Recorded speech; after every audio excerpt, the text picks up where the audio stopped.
여러분 안녕하십니까? 자, 지금 국민의힘에서 일어나고 있는 기이한 상황을 한번 보시죠. 대통령이 지금 탄핵 소추된 상황인데 대통령을 구하려고 하는 움직임이 단 1도 없습니다. 국회의원들 중에 그 누구도 나서서요. 계엄이 필요했던 이유를 설명하지 않고 있습니다. 그것을 주장하지 않고 있어요. 왜 대통령이 얼마나 답답했으면은 뭐 아주 원포인트 아주 간단한 쇼 같은 행위였었죠. 그런 계엄을 발동했겠느냐라는 이런 식으로 여론을 상대로 뭔가 이렇게 주장하는 국회의원이 없고요. 특히나 이게 내란이 아니다. 내란은 오히려 그들이다라는 논리를 갖고 싸우는 사람이 없습니다.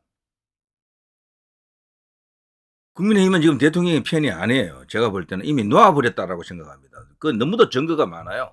근데 이게 이유가 있어요. 왜 이들이 이렇게 움직이느냐? 그중에 김민진 의원 같은 사람은 뭔가 이렇게 대통령에게 힘을 주려고 발언을 했죠. 그러다가 지금 분위기가 완전히 아니니까 뭐 김민진 의원도 입을 닫았고요. 전부 지금 숨죽이고 보는 게 아니고요. 이미 그들의 관심 바뀝니다. 대통령의 일은. 무슨 말인지 아시겠죠?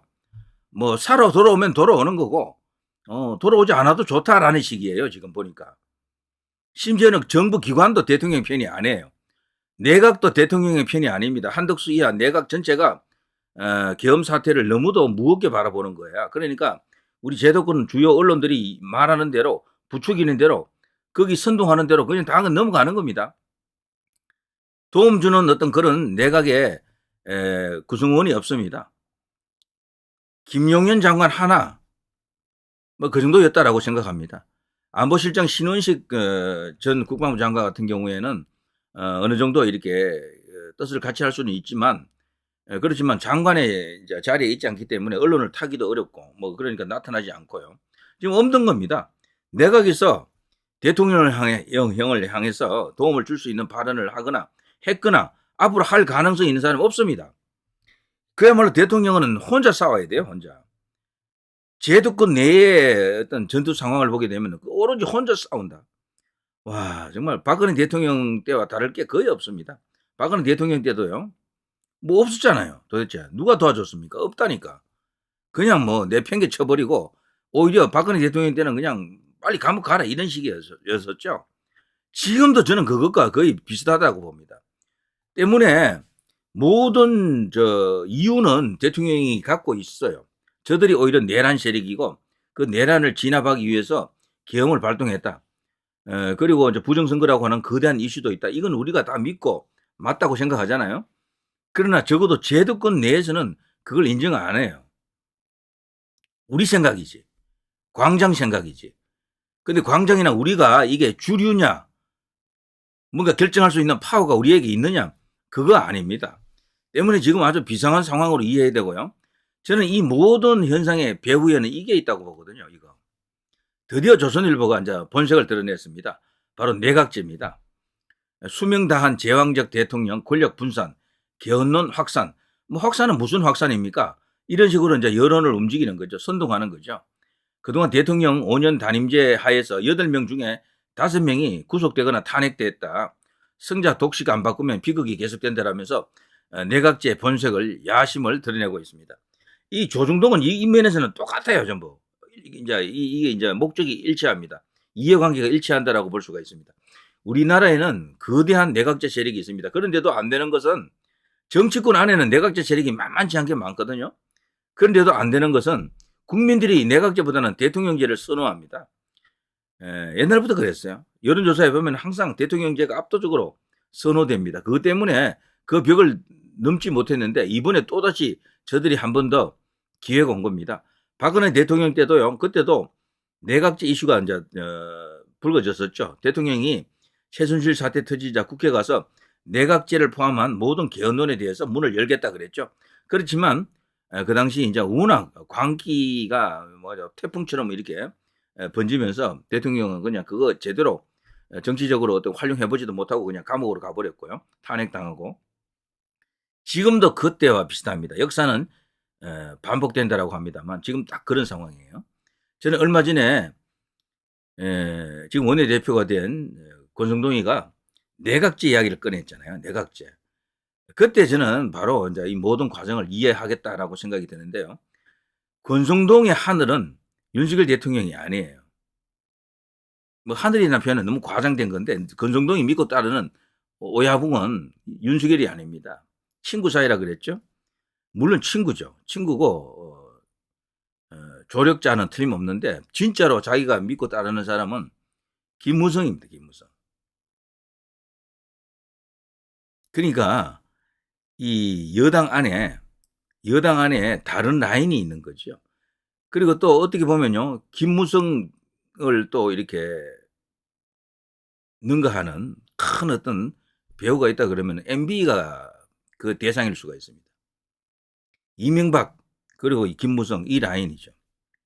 여기서 지금 뭔가 행동 개시한 것 같습니다. 최근에는 유인촌까지도요. 대통령을 깠어요. 유인촌은 처음에는 대통령에게 우호적인 발언을 했는데 건자에 와서 계엄은 잘못되었다라고 그러더라고요. 이 유인촌이 누굽니까? MB계 아닙니까? 김무성도 크게 보면 친박계 이전에 MB와 더 가깝습니다. 원래가 박근혜 대통령보다도 원래 MB하고 더 가까울 수밖에 없는 것이 MB 자체가요 정치권에 들어오면서 범 YS계 들어갑니다. 범 YS계. 김무성은 YS계의 마지막 적통이잖아요. 그 둘이 원래 친할 수밖에 없습니다. 그래서 저는 친박하다가 친박 좌장으로 있다가 MB 쪽으로 갔던 그러면서 거기서 원내대표가 되고 나중에 당대표까지 갔었죠. 그 김무성이 말이죠. 그 행보 자체가 그 나름의 그 안에서는 그 이유가 있는 거죠. 사실은. 자기의 정치적 야심 때문에 갔지만 그런 어떤 사정도 있습니다. 범 YS계에 들어가요. 그 MB도. 그리고 YS 밑에는 대통령이 많이 나왔죠. 이명박이 있었죠. 노무현이 있었지. 이 전부 YS계로 볼 수가 있거든. 그러다가 문재인도 범 YS에 들어갑니다. 범 YS에. 김대중 쪽이 아니에요. 이 문재인도. 그리고 YS가 우리가 볼 때는 아주 뭐 별것 아닌 인간으로 보이고 좌파 속주로 보이지만 그 밑에서는 어쨌든 대통령이 무려 3명이 나온 거야. 어? 김무성이가 대통령은 이제 꿈을 이제 접은 것 같습니다. 대신에 노리는 게 총리죠, 총리.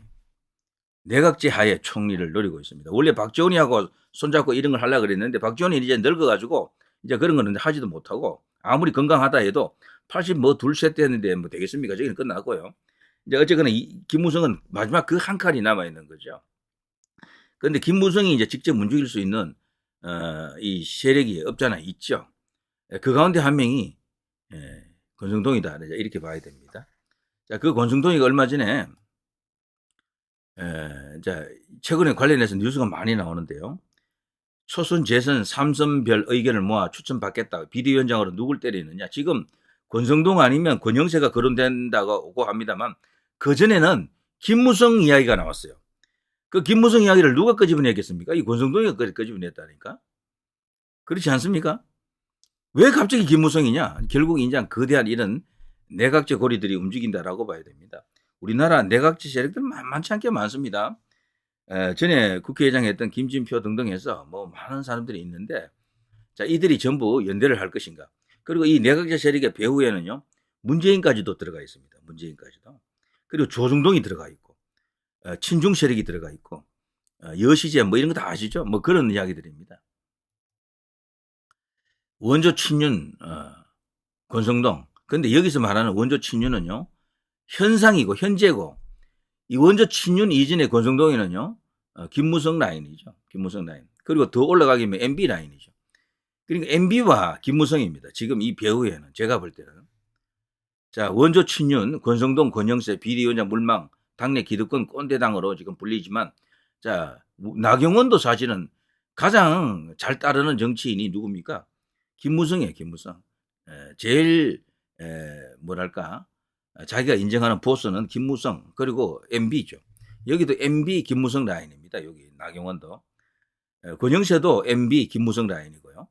딱 그런 상황입니다. 그래서 여기 이제 그거로 보게 되면 정치적으로 해석될 수 있는 게 많습니다. 정치적으로 해석될 수 있는 게. 윤석열 대통령은 MB 라인이 아니죠. 다만 그 주변에 MB 라인이 굉장히 많죠. 대통령실에 그리고 내각에 MB 쪽 사람들을 많이 이제 이렇게 두고 일을 했습니다. 근데 언제부턴가 대통령실을 MB 라인이 많이 빠져나왔어요. 이제 그때 이제 빠져나왔던 그 MB 라인들이 반윤으로 돌아선 사람들이 들어있다 그러죠. 들어있다. 그런 이야기 들어보셨죠? 그런 것들이 정치에 수면위에 올라와 있지는 않았지만 이제 그런 것들이 작동했다라고 이제 보여집니다. 그래서 저는 지금 MB 김무성 쪽이 움직이고 있다라고 생각이 됩니다. 자, 권성동 대통령 중심제 변경 필요하다. 이재명 헌정 질서 신속 복귀하라. 자, 이거 권성동이는 노골적으로 지금 내각제를 지금 때리고 있죠. 대통령제가 현실에 맞나? 개헌론이 필요하다. 야당 윤탄핵 완결부터 하자. 일촉. 자, 지금요 내각제 세력과 대통령 중심제 유지하자 세력 간에 이제 충돌이 일어날 수도 있는데요. 놀랍게도 내각제의 선봉에는 어쨌거나 배후에는 MB, 문재인 이런 자들이 있을 수 있고요. 그 선봉에 서는 게 이제 김무성, 이제 권성동 이런 자들이고, 그런데 대통령 중심제를 고수하자. 이 국민 여론 그리고 여기 정치 세력도 만만치 않거든요. 그런데 놀랍게도 지금 대통령제를 고수하자라고 하는 가장 강력한 정치적 동력은 이재명입니다. 이재명은 자기가 지금 대통령 되어야 할 이유가 있잖아요. 자기가 방탄되자면은 완전히 살아나자면 대통령 되는 길 말고는 없거든요. 그냥 내각제에서는 그게 안 된다고. 그러니까 지금 죽으나 사나 대통령제로 가는 게 이재명이죠. 그래서 이재명의 계산은요, 이런 내각제 세력과 싸움을 또 시작한다라고 볼 수 있습니다. 거대한 세력입니다. 이 내각제 세력은. 이재명도 상당한 부담을 느낄 거예요. 정말 그래서 복잡합니다. 정치를 단순하게 좌파, 우파 이념만으로 딱 보면 간단한데 실제 들어가 보면 그거 아니라 그러더라고요. 예전에 그 국회의원 보좌관을 했던 사람이 정치의 환멸을 느낀다면서 이렇게 나와가지고 책을 썼던 게 하나 있는데 그 사람 주장은요 그거예요. 이름이 기억이 안 납니다만 자기가 처음에 들어갈 때는 여야 혹은 좌우 대립 이런 걸로 이해하고 들어갔는데 막상 가보니까 그게 아니고 거대한 이권 쟁탈전이더라 거기는. 특히 좌파로 불리는 저 민주당 쪽의 저 정치는 그냥 이권에 대가리 박는 거기에 그냥 코쳐박고 그냥 킁킁거리는 그런 세력이다 이런 식이죠. 그야말로 도둑놈들입니다. 도둑놈들. 자, 어쨌거나 지금 돌아가는 게 지금 심상치가 않습니다. 저는 내각제들이 이번에 대통령을 밀어내고 개헌까지 밀어 올릴 것으로 개헌으로 일단 가고자 하는 것 같습니다. 그래서 내각제하고 대통령이 탄핵되면 탄핵되는 대로 탄핵되지 않으면 않는 대로 계속해서 압박해가지고 조기 대선으로 가려고 하는 의도가 명확해졌다라고 봅니다. 조선중앙 동아 전부 똑같고요. 여기 내각제 세력은 그야말로 거대한 우리나라 그동안 대한민국 주류 세력이나 다름없습니다. 국민들이 싫어할 뿐이지 이미 주류 세력의 뭐 핵심 어떤 그런 오피니언 리더들은 내각제 쪽에 많이 써 있습니다. 지금 대통령제 좋아하는 것은 오히려 야권입니다. 그리고 국민들이 또 대통령제를 좋아하고요. 자, 이런 상황이 지금 펼쳐지고 있네요. 권성동은 여기 지금 비대위원장 지금 뽑고 있잖아요. 글쎄 비대위원장이 누가 될 것 같습니까? 지난번에 한동훈이 비대위원장 될 때 그때도 원내대표가 그걸 추천했기 때문에 그렇게 됐거든요. 원내대표 이게 사실 권한입니다. 이 사람이 이제 지목하는 뭐 추천하는 사람이 바로 이제 비대위원장 될 수밖에 없는데 저는 김무성 가능성 여전히 크다라고 봅니다. 그러니까 김무성을 막으려면은 지금 뭐 엄청나게 반대 여론이 일어나야 돼요. 그렇지 않으면 김무성으로 갑니다. 그리고 윤 대통령은 정말 어려운 처지에 빠집니다. 그렇게 되면은. 왜냐하면 아무런 접점이 없어요. 윤 대통령하고 김무성하고는. 그리고 지난번에 탄핵 그 표결할 때 그때 저는 PK 쪽에서 조경태만이 아니고요. 김태호, 김도업 이런 인물들이 탄핵 찬성 쪽으로 서는 걸 보고 그 비슷한 어떤 라인으로 분류되는 걸 보고요. 이 뒤에는 김무성이 벌써 움직이겠다 이런 생각이 들었습니다. 안철수도 어떻게 보면 김무성과 연결이 되어 있어요. 안철수도 얼마든지 김무성과 손잡을 수 있는 게 또 안철수입니다. 그래서 지금 심상치가 않습니다. 제가 볼 때는 여기에 지금 조정동까지 붙었고 거대한 뭐 배후 세력까지 들어가 있다. 어쩌면 부정선거는 이들과도 연결이 되어 있을지도 몰라요. 뭐 가능성이 크죠. 자, 누리 PD 김준이었습니다.